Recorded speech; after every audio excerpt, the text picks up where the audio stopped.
en lo que fue el crimen más aberrante de la historia de la humanidad y que todavía nos golpea.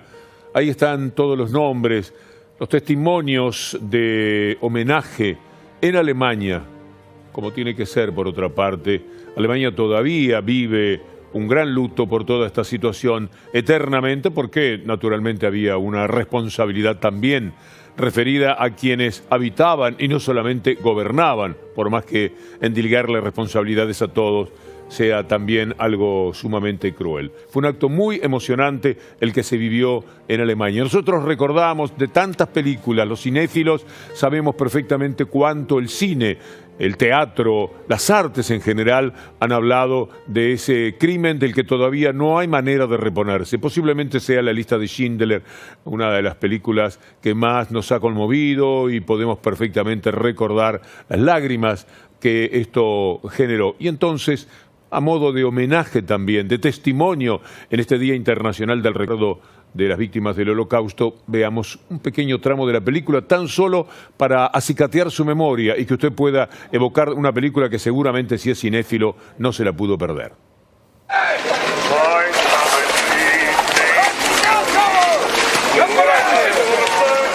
That's my mechanic. Whose bright idea was it to get rid of him?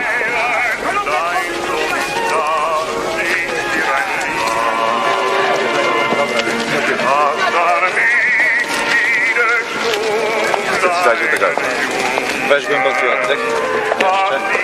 Jeszcze. Wait, go away. She can work. Come here. Look. Separate the sick from the healthy. Those who can work and those who can't. She can work.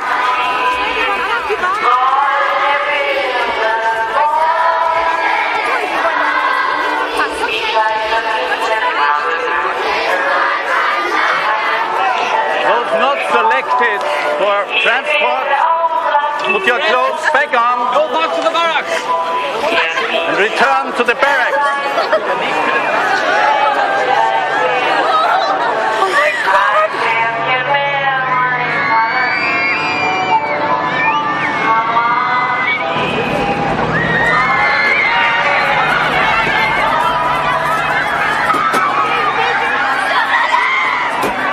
Tan extraordinaria película para tanto horror. La lista de Schindler, tan solo un acicate para su memoria en un día tan especial como este. Ahora sí nos ponemos en marcha con lo habitual.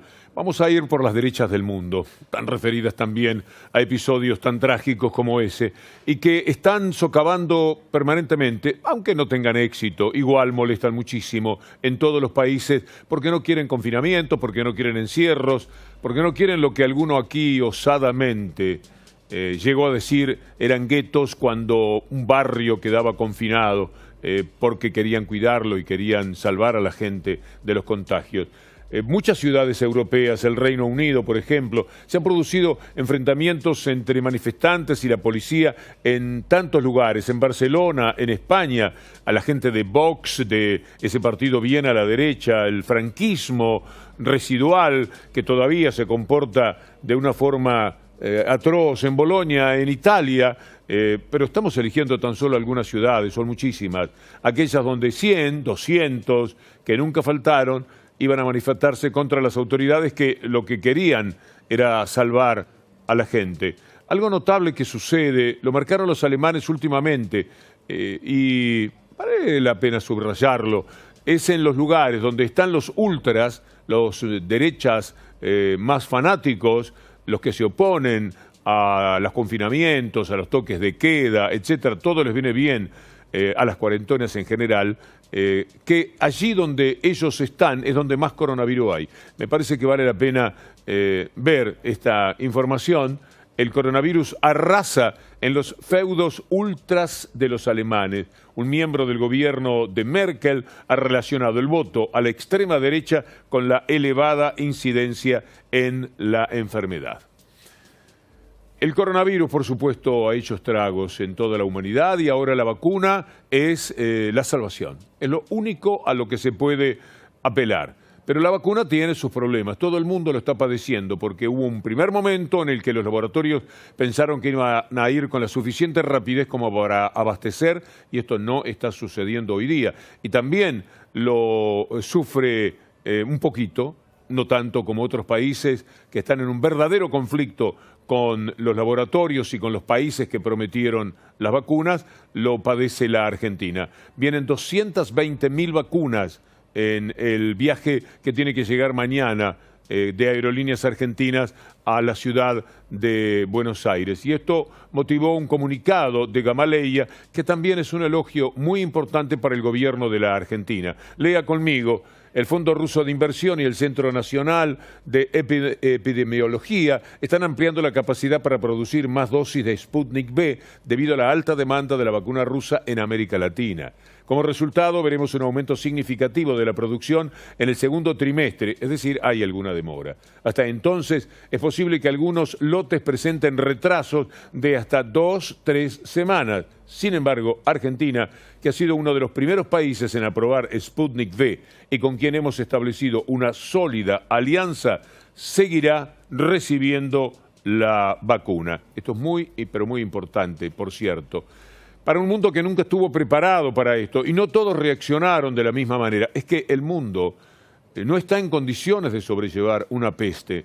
Entre la desigualdad, la pobreza, que el capitalismo ha determinado en la inmensa mayoría de los habitantes del mundo, el panorama fue desolador. Apareció la pandemia e hizo todavía mucho más daño que si se tratase de un mundo más igualitario y más sólido. De esto habló Alberto Fernández en la CEPAL. La pandemia ha dejado al descubierto la insuficiencia de un sistema. La pandemia se llevó vidas, pero se llevó empresas, se llevó puestos de trabajo, se llevó economías enteras. Hoy lo que estamos viendo en el mundo es saber quién cayó más o quién cayó menos, no quién creció. Uno indefectiblemente debe preguntarse cuán sólidas eran esas bases económicas que un día apareció un ser imperceptible a la vista humana y todo lo destruyó. ¿Cuáles fueron las fortalezas de esas ideas que durante tantos años se impulsaron? De ahorro del gasto, de eliminación del déficit, del ajuste. Si a la hora de la verdad tuvieron que salir los estados a socorrer a todos para que todo no se derrumbe de un modo más trágico. Bueno, y ahora, ¿cuál es el camino? También lo dice Alberto Fernández. Divididos somos más débiles. En un momento en que el mundo nos abre una oportunidad de construir un nuevo mundo con otras reglas y donde si el continente estuviera claramente unido, podríamos tener más fuerza para hacer nuestros planteos sobre cómo queremos que sea el mundo post-pandemia. América Latina es el continente más desigual del mundo y eso nos obliga a trabajar juntos porque esa desigualdad es responsabilidad de los que gobernamos también. A veces pienso que si fuéramos un todo, hubiera sido más fácil inclusive la negociación de las vacunas para muchos países que tienen menos recursos y más dificultades para conseguirlas.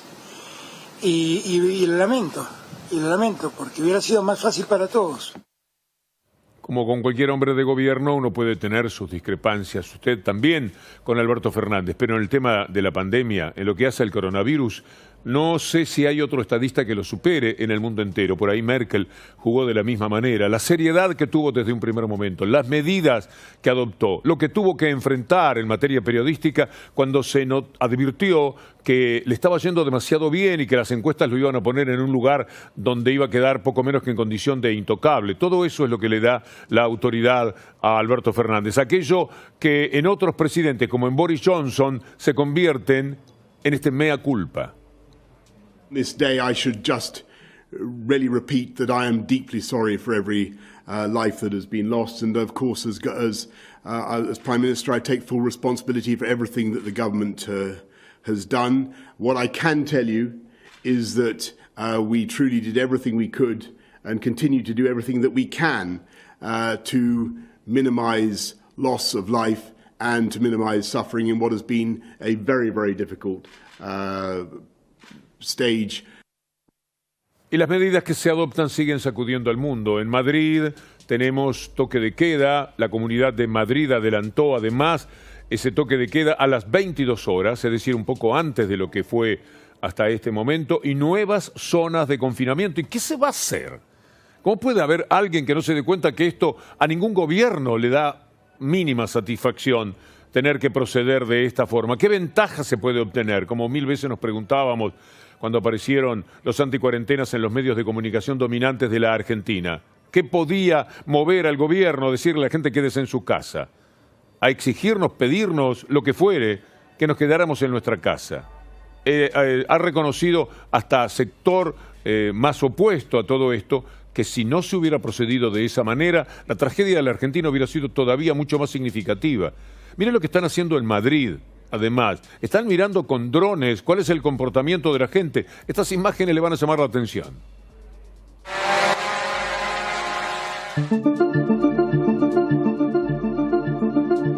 La ciudad de Madrid, en general la comunidad de Madrid, lógicamente tenemos que extremar las precauciones. Bueno, para no movernos de España, hay que decir que faltan vacunas. Pero esto lo podemos decir de España, lo podemos decir de Italia. Están todos, que la AstraZeneca, que la Pfizer. Todavía no hay protestas por la gama de la Sputnik V, sencillamente porque no ha sido tomada por tantos países. Ahora van a ser 25 en el futuro y justamente tienen que ir de acuerdo a los que van aprobando y pidiendo vacunas, a condicionar todo para proceder a una entrega también equitativa. La Argentina, cuando le dicen, mire, tenemos que darle a Bolivia, tenemos que venderle a tal país, no puede ser la Argentina la que diga, no, pero dennos a nosotros lo que nos dijeron, ya mismo. Porque no se puede preocupar solamente cada país de sí mismo, sino ¿dónde estaba ese discurso magnífico que se dijo sobre la necesidad de unir América Latina, todo lo que manejó Alberto Fernández? Pero vea lo de España, faltan vacunas. Esta semana y la semana que viene tenemos que suspender el suministro de nuevas primeras dosis porque debido a los recortes de las últimas semanas no vamos a poder seguir avanzando en el suministro de primeras dosis. Sí. España, ni en Alemania, en ningún lado tienen que luchar ya no contra las oposiciones políticas, sino contra las mediáticas. Y esto es lo que hace más miserable el panorama de la Argentina.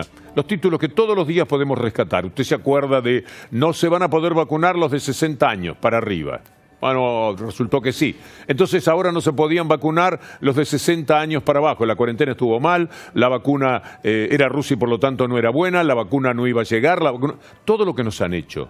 Pero mire, cada día, porque ya hemos tomado un entrenamiento para saber cuándo hay miserables en el periodismo y no periodistas.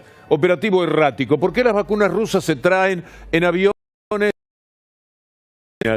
Y porque nos queda más cómodo que sea Aerolíneas Argentinas.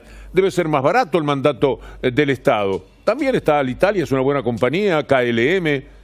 Pero si se tiene Aerolíneas Argentinas, ¿cuál es el reproche que se permiten los bastardos de Clarín? La pandemia. En Rusia admiten demoras en la producción de vacunas, efectivamente, pero también, díganlo, admiten demoras los de Pfizer, los de AstraZeneca, todos, porque la demanda ha sido de cientos de millones de vacunas, no dan abasto. Y el otro, grupo privilegiado. ¿Quiénes son los argentinos que están recibiendo la vacuna de Pfizer? Y esto sí que ya es un tono de miserabilidad absoluta, porque es un privilegio. Aquellos que reciben la Pfizer están en la buena, los que reciban la otra, la Sputnik V, no.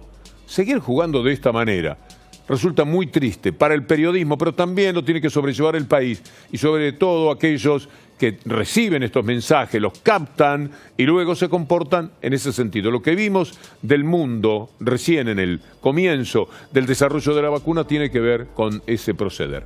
Mejor nos vamos a ver algo peor todavía. No solamente hay discriminación de los países, sino dentro de los países. ¿Qué pasa en los Estados Unidos con la vacuna? ¿Quién la recibe y quién no? Y hoy el presidente Biden encargó otros 200 millones de vacunas para hacer frente a la escasez de vacunas. La escasez se ha convertido en un verdadero problema que nuevo impacta a las comunidades latinas y afroamericanas, a pesar de ser la más afectada por la pandemia. Un análisis de la vacunación en 14 estados, publicado por CNN, encontró que se ha vacunado hasta 2 veces más a las personas blancas que a la población negra y latina. Por todo el país se están cancelando miles de citas por falta de dosis. No dan los tiempos, pero yo lo pasaría de nuevo esto, porque usted lo toma de sorpresa. ¿Pueden comportarse de esa manera? Hay materiales que en la velocidad para poder compartir todo lo que queremos con ustedes. Por ahí son demasiado rápidos. Lo podemos repetir porque este es un dato que usted tiene que dominar, tiene que saber, porque esto le habla del capitalismo en Estados Unidos, en el mundo y también en la Argentina. El presidente Biden encargó otros 200 millones de vacunas para hacer frente a la escasez de vacunas. La escasez se ha convertido en un verdadero problema que nuevo impacta a las comunidades latinas y afroamericanas, a pesar de ser la más afectada por la pandemia. Un análisis de la vacunación en 14 estados, publicado por CNN, encontró que se ha vacunado hasta 2 veces más a las personas blancas que a la población negra y latina. Por todo el país se están cancelando miles de citas por falta de dosis. Y aquí estamos mirando cómo se presenta el año. Vamos a hablar de algo en positivo, que es el anuncio del gobierno de la provincia de Buenos Aires para marzo del retorno a las clases, pero con limitaciones, con controles como los que Agustina Vila, la ministra de Educación, anuncia. Un grupo de 30 chicos en un aula promedio de 36 metros te lleva a 2 subgrupos de 15 chicos cada uno aproximadamente. Por lo cual, algunos chicos, el grupo A, irán 2 veces por semana, 2 o 3 veces, y el grupo B irá los días restantes. De esta forma, la presencialidad del 1 de marzo estará, y en adelante, por una primera etapa del ciclo 2021, estará asignada por una combinación de modalidades. Algunas clases presenciales en la semana y otras no presenciales que se seguirán tomando en la casa. Se entiende, es promisorio y es así como hay que llevarlo a cabo. Lo que no se entiende es cómo es posible que todavía la Argentina, y con este gobierno, no haya podido dar satisfacción, respuesta y recibido, además, ya sea el ministro de Salud, Ginés, o el presidente de la República, los trabajadores sanitarios que tienen cosas para plantear en este momento. Y si no los consideran ahora, ¿cuándo? Hoy, Elena Amarillo, representando a todos los sanitarios, decía cosas en una marcha muy, pero muy fuertes, y vale la pena escucharla. Sino los equipos de protección, el recurso humano. Estamos pidiendo pase a planta permanente de todo el personal de salud. Como hizo mención Cristina Kirchner, quienes tengan miedo, que no estén a la altura, que los que no se animen, que se busquen otro laburo. Y la verdad que, como dijo ella, no hay lugar para los débiles en este momento. Y menos en plena pandemia. No se está viendo lo que está pasando con la salud, o miran para un costado o hacen oídos sordos. Yo creo que hoy está siendo muy débil Alberto. Él nos iba a recibir el 21 de noviembre y no lo hizo.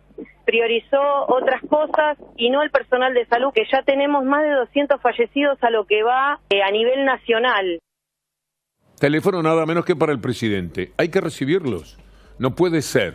Si era para el 21 de noviembre, ya pasó demasiado tiempo. Hay cosas muy valiosas para hacer y respetamos todo, y ustedes saben que tenemos una mirada muy positiva sobre lo que ha hecho el gobierno con respecto a la pandemia, en todas las medidas que ha ido adoptando. Pero en esto se está faltando, y me parece que tiene que haber una respuesta, por lo menos un diálogo en el cual ellos puedan hacer los planteos que evidentemente tienen. Hablamos un poco de política también. Apareció Macri con lo de la fundación. Es muy gracioso Macri, ya lo hemos dicho. A veces es raro que uno habla de Macri y pueda sonreír. Pero también se le ocurren cada cosa. Una fundación que dice Tailade, y es creíble, porque si no alguien podría inmediatamente refutar lo que dice Tailade mostrando el papel donde está inscripto el hecho de la fundación que anunció Mauricio Macri. Escuchemos a Tailade. Inscribir y registrar una fundación no es una cosa que se hace de un día para el otro. Me provocó sospecha, me puse a averiguar y efectivamente no hay ninguna fundación, no existe ninguna fundación Mauricio Macri, no existe ningún trámite, no existe ninguna fundación, todo un recurso publicitario de cuarta. Algún enojo debe tener Clarín. Mostrábamos antes en el diario cómo Clarín le puso que ahora Macri se recuesta, sabiendo la historia de Macri en cuanto a lo que se piensa de él sobre su incapacidad para trabajar. Es llamativo que Clarín le haya puesto eso. ¿Será porque Macri ha puesto demasiado dinero en el diario La Nación? ¿Estarán enojados con eso? Porque No puede pasar inadvertido el tema. Y tampoco lo que es capaz de decir Patricia Bullrich en su defensa de Macri. ¿Saben con quién lo comparó? Qué pecado, ¿no? Con Raúl Alfonsín. Mauricio Macri anunció la creación de su fundación y desistió de cualquier tipo de candidatura. Él ya lo ha dicho, él ha dicho que él quiere aportar, y creo que la idea justamente de hacer una fundación es demostrar claramente que quiere aportar desde las ideas y desde la posibilidad de brindar un conocimiento que él tuvo siendo jefe de gobierno y luego presidente, donde se lograron muchas cosas. ¿Puede asegurar que no va a ser candidato a diputado? Digamos, a ver, Alfonsín en su último mandato de senador renunció. Claro. Yo creo que cuando uno llega a ser presidente de la Nación, su palabra... Así lo dice, sin ir más lejos, Alfonsín vendría a ser lo mismo, un ejemplo, un antecedente para Mauricio Macri. Por supuesto que no tiene nada que ver lo que dijo Patricia Bullrich con la realidad. Hablando de Alfonsín, Ricardo Alfonsín habla de lo que ha sido el papel del radicalismo, lo que queda del radicalismo, cuando se unió con el PRO. Desde 2015, ¿qué pasa con ese partido? El Partido Radical de Radical tiene el nombre nada más. Yo digo que desde el año 2015 la Unión Cívica Radical dejó de representar las ideas, la ideología, si vos querés, de la Unión Cívica Radical. Más que defender las ideas del partido, defendió las ideas del PRO. El neoliberalismo, las ideas de derecha son respetables, son democráticas, sin ninguna duda, pero no son las nuestras. No son las nuestras. Nosotros no creemos en esas recetas. Nosotros creemos que eso, en lugar de resolver los problemas, los complica más. Sí, el comportamiento de lo que a mí me cuesta llamarlo radicalismo. Para mí radicalismo es Raúl Alfonsín y todos los que lo hayan traicionado, los que le dieron la espalda, los que se fueron a refugiar en la derecha, de la que siempre fue tan pero tan crítico, le pesara como le pesare al doctor Raúl Alfonsín. Me parece que fue un paso exagerado, entregaron totalmente el partido. Y ahora tratan un poco de diferenciarse. Ahí anda Suárez Lastra, que bien a la derecha se recostó al convenirle, porque ahora da la sensación de que Macri ya no va más. Nosotros no fuimos un gobierno de coalición. Yo me hago cargo de las políticas generales que el gobierno aprobó con acuerdo parlamentario. Nosotros fuimos una alianza parlamentaria, pero no de gobierno, entonces no me hago cargo de la gestión de Macri, también la gente de Tropa. Nosotros fuimos una alianza parlamentaria, pero no de gobierno, entonces no me hago cargo de la gestión de Macri, también la gente de Tropa. Un momentito, por favor. ¿Cómo que no se hace cargo? Vamos a escuchar estas otras palabras. Está muy comprometido con el cambio en la Argentina. Nosotros hicimos una apuesta muy fuerte para que la Argentina entendiera que había que unir una mirada distinta para reemplazar una mirada que estaba agotado, que expresaba el kirchnerismo en el gobierno. Por eso ampliamos la base de la alianza opositora. El liderazgo de Sanz fue muy determinante en que se pudiera armar este espacio, en generar condiciones de confianza y de trabajo en conjunto entre el radicalismo, el PRO en la constitución de Cambiemos, y lo mismo a la coalición cívica y el gran aporte que ha hecho Carrió a este proyecto. ¿No da la impresión de que ahora pueda decir muy suelto de cuerpo, nosotros no avalamos, no respaldamos, poco menos van a decir, no estábamos nosotros, vieron mal, hay un error de observación? No se puede jugar así políticamente. Suárez Lastra es todo un personaje, alguna vez le mostramos.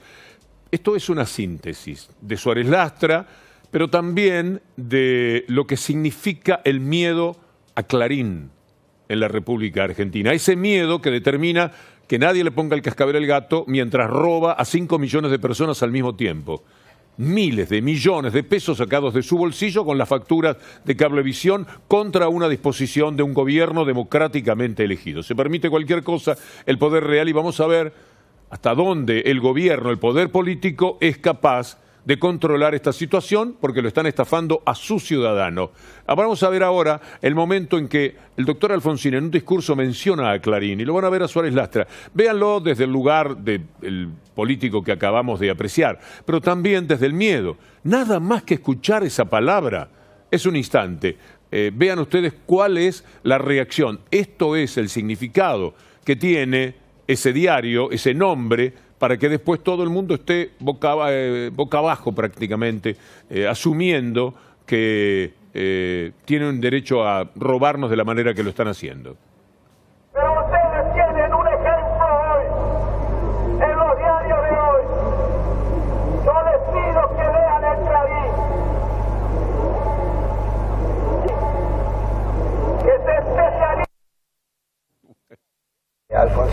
llamó a mi casa y me dijo, Facundo, sos un cagón, lo que te queda Clarín y se te veía el miedo.